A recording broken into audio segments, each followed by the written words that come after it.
Yo, what up? Preach Christ or die. Man, I was talking to a guy the other day, and man, it shows you where a person's heart is, because, you know, I was talking to him and I brought up Christ, and I said,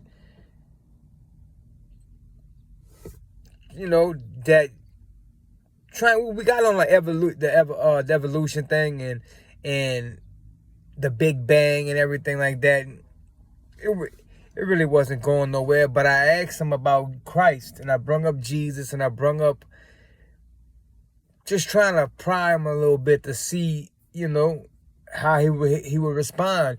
And he was saying how he was so bad. He kept on saying things about how much he sinned, and like God, like Jesus couldn't possibly forgive him because he is so bad. And I was like, so that's pride. You so bad that there's no way that Jesus can possibly forgive you. I'm like, that's you being prideful. You know what I'm saying? Because, and then he started making up all kind of excuses on why he's too bad for God. And I'm like, bro, you just making excuses. I said, because you see what Jesus did was, when he died on the cross, he took away every excuse. All sins are forgiven, right?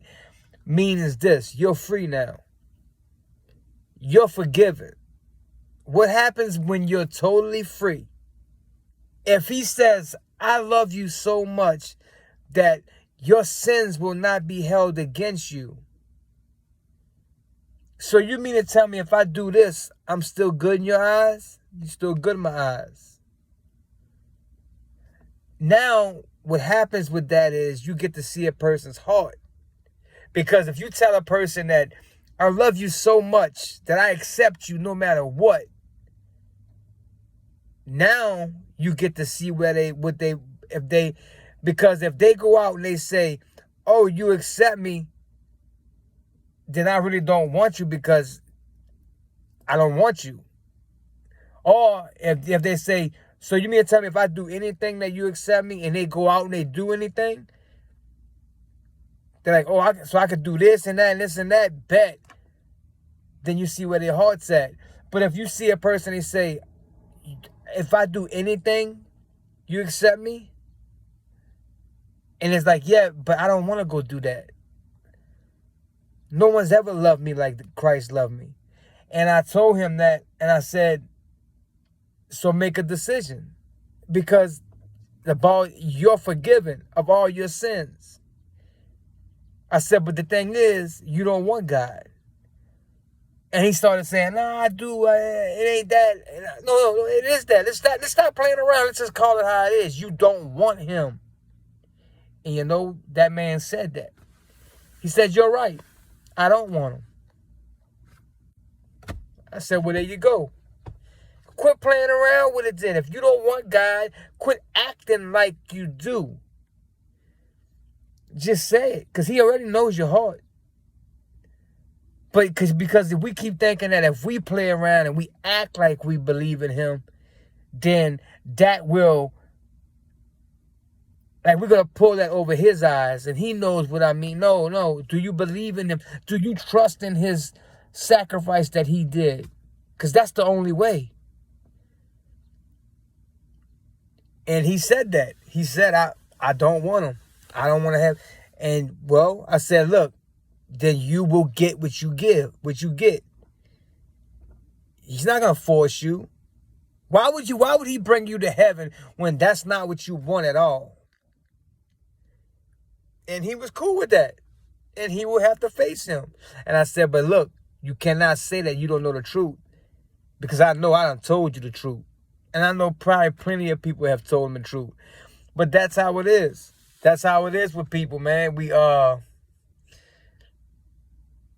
just there to drop seeds. And look, I pray that one day he'll grow, and because he's a young guy, and God will have mercy on him and he'll come to Christ. But yeah, hardest people in the world to talk to about Christ is people that say that they believe in God already, right? That's the hardest people to talk to, because in their mind, they really like, and I'm not even talking about that guy. I'm talking about just in general. Because that guy, I mean, they believe in God, right?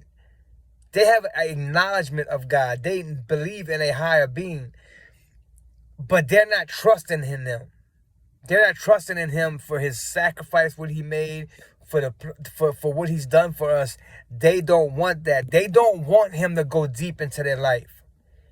They remind me of, remember that movie Belly with Nas and DMX, when DMX was doing the preacher thing, and Nas was like, man, I knew you was going for it, but I didn't think you was gonna, I believe in God too, but I don't think I need to go all out for it. See, that's what I mean. They believe in Him, but they're not trying to go all out for Him. But that's the hardest people to talk to about God, because you're telling them that they need God, they need to accept Him, and they're like, yeah, but I believe in Him. You know what I'm saying? And the thing is, no one thinks about witnessing to those people. Why? Because they already say they believe. And no one's ever says, well, why don't you ever have a desire for His word?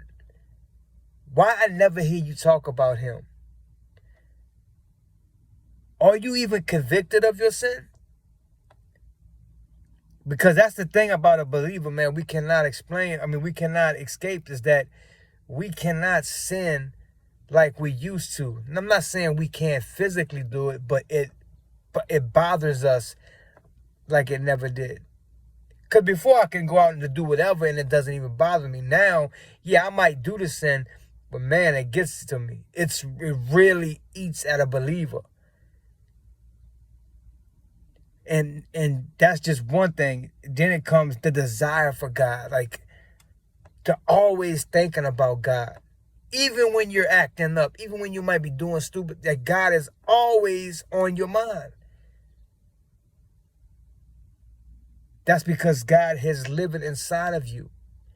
And if you don't have that, you might want to say, wow, like, I don't feel that. But that might be because all you know is the head knowledge of God. The God does not live inside of you. Preach Christ or die, y'all. Later.